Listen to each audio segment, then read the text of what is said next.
Olá pessoal, sejam bem-vindos no canal SOS Supervisores. O meu nome é Ayrton e eu ensino supervisores e líderes de produção a dobrarem as suas chances de serem promovidos. Hoje mais um episódio especial, episódio 182, na qual eu trago para você uma reflexão que nós não aprendemos por experiência, nós aprendemos na realidade por experimentos.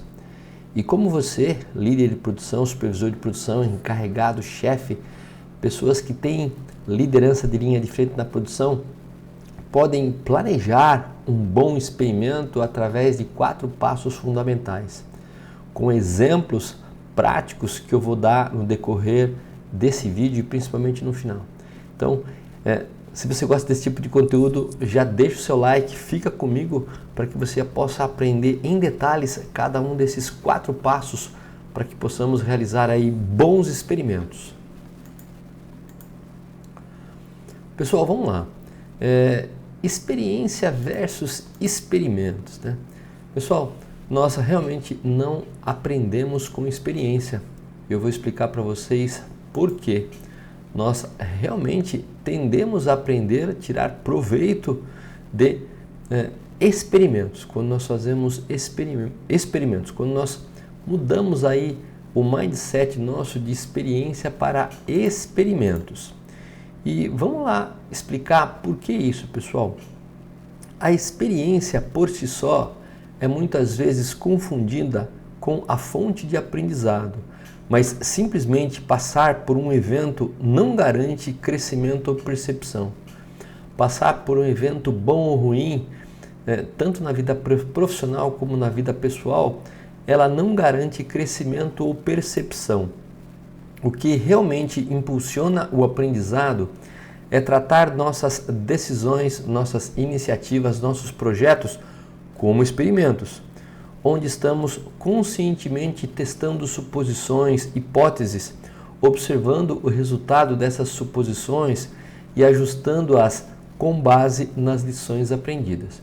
Então é isso que nós vamos delinear no conteúdo de hoje, entrando um pouco mais nos detalhes do que é necessário para fazer bons experimentos, com exemplos práticos.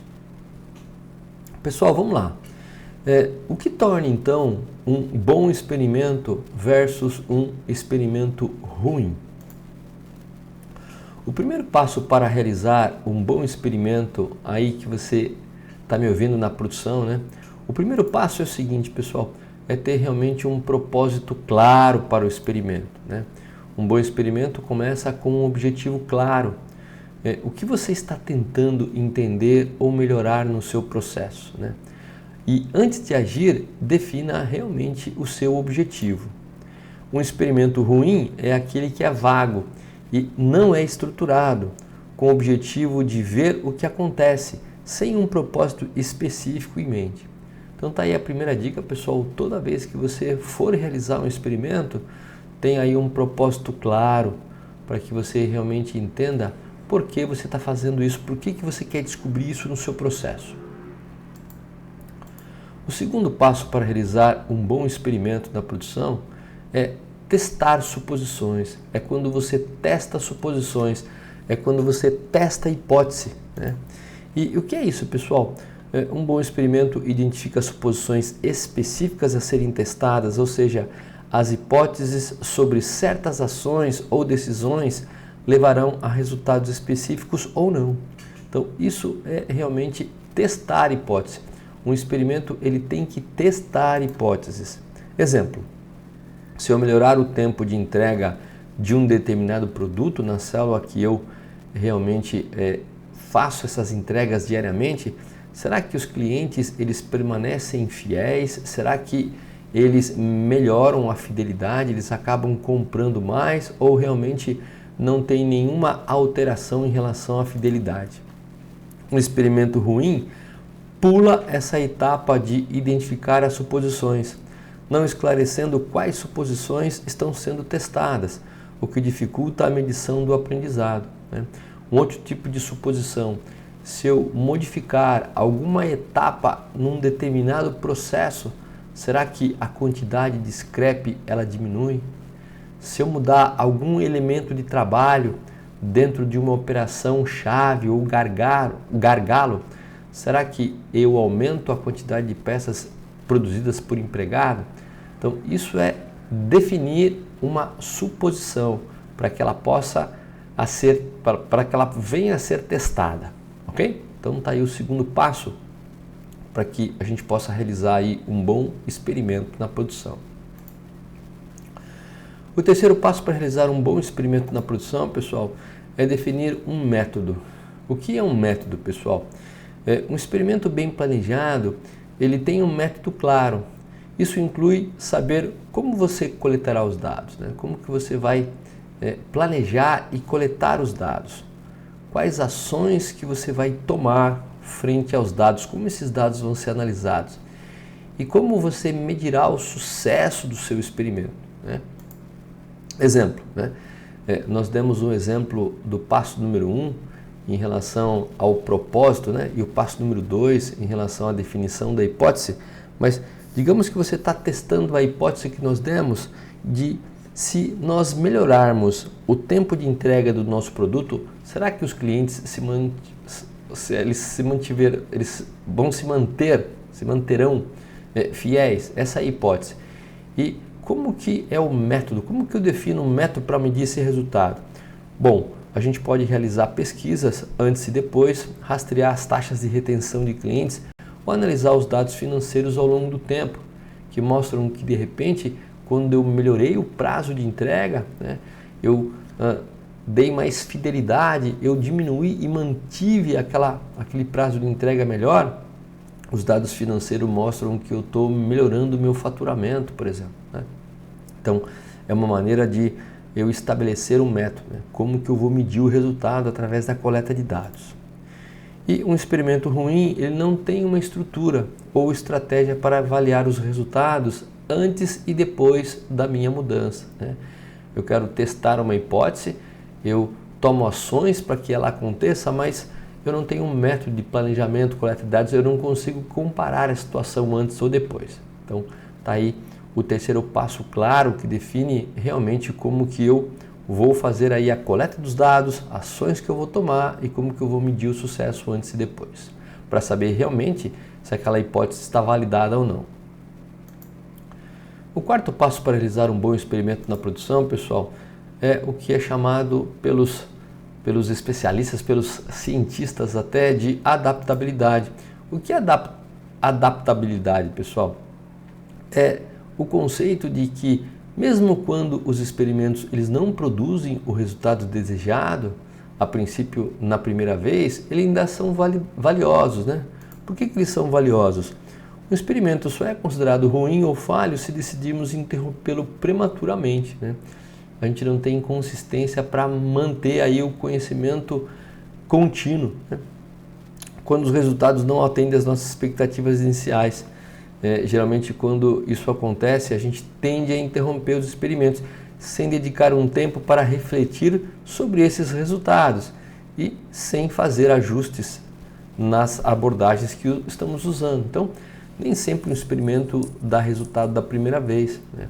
Às vezes até a ação tomada para testar uma hipótese pode ser que não foi bem implementada. Então, na hora que eu coleto os dados, parece que a ação não foi boa, mas na verdade ela não foi bem executada, né?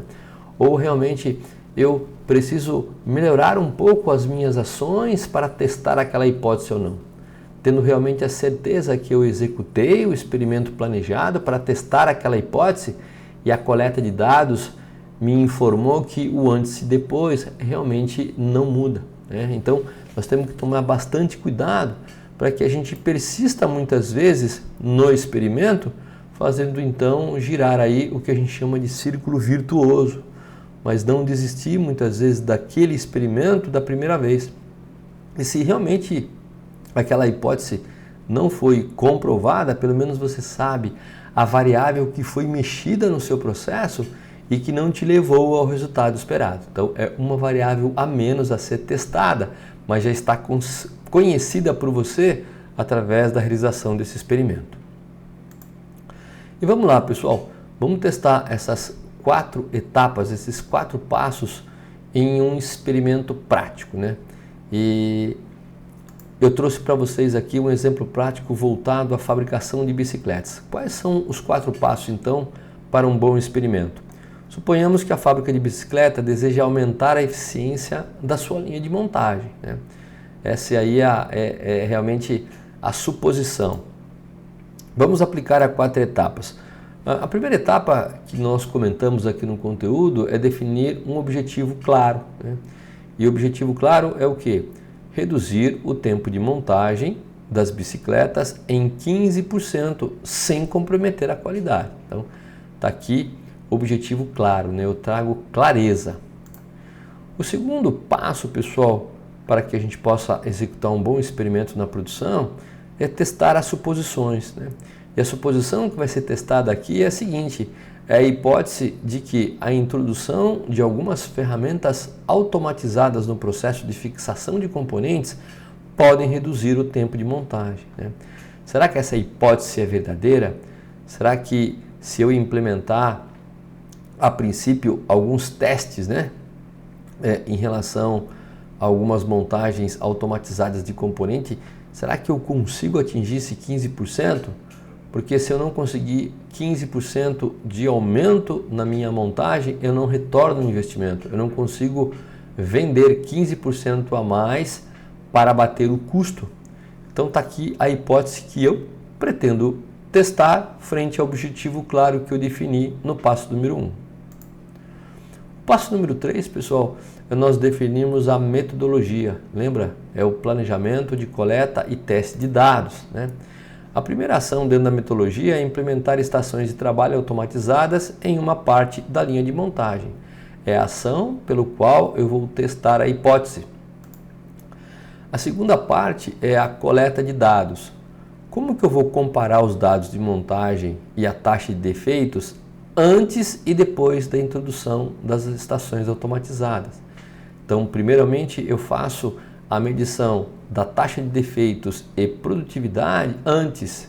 Depois eu implemento as ações baseado na hipótese que eu quero testar e aí eu meço os resultados depois. Medição de sucesso. O sucesso será medido pela redução do tempo de montagem e manutenção ou melhoria na qualidade. Será que o resultado depois, em termos de produtividade, né, de peças a mais, de bicicletas a mais montadas por empregado, é maior do que antes, a partir do momento que eu tomei a minha ação? Será que é maior, mas a taxa de defeitos aumentou? Então eu tenho que tomar bastante cuidado na metodologia, definindo ação, plano de coleta de dados e medição do sucesso do meu experimento. E por último, pessoal, a adaptabilidade. O que é isso? Se realmente o experimento não resultar na redução esperada do tempo de montagem, ou se a qualidade diminuir, será necessário ajustar as ferramentas ou métodos utilizados, né?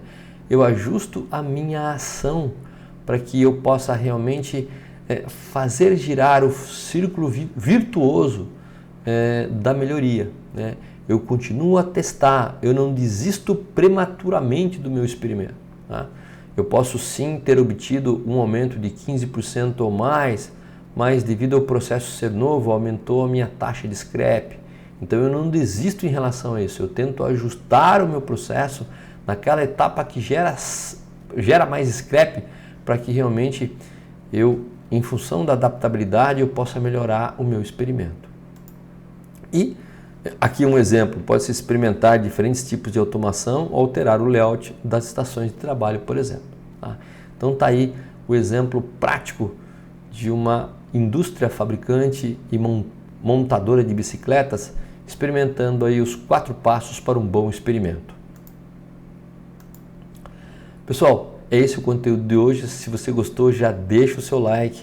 Envie aí sua sugestão para novos conteúdos, para novos temas. Compartilhe esse vídeo com os seus colegas, pessoas que podem fazer usufruto aí dessa informação e que você realmente gostaria de que elas soubessem. Deixe seu comentário se você gostou, se você acha que nós temos que melhorar em algum ponto.